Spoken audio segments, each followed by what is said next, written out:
Saudara, Partai Amanat Nasional akan mengusulkan Menteri BUMN Erick Thohir sebagai bakal calon wakil presiden.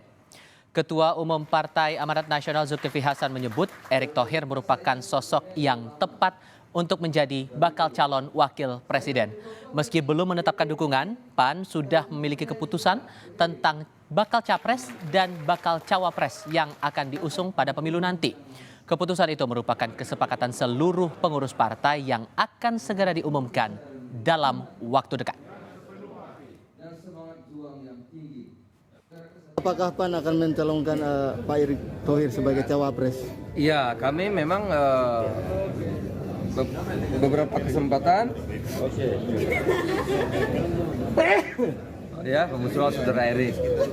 Yang lain, ya, yang lain, koalisi Indonesia ya belum lagi dibicarain. Kan? Apakah nanti dari minum kopi ini akan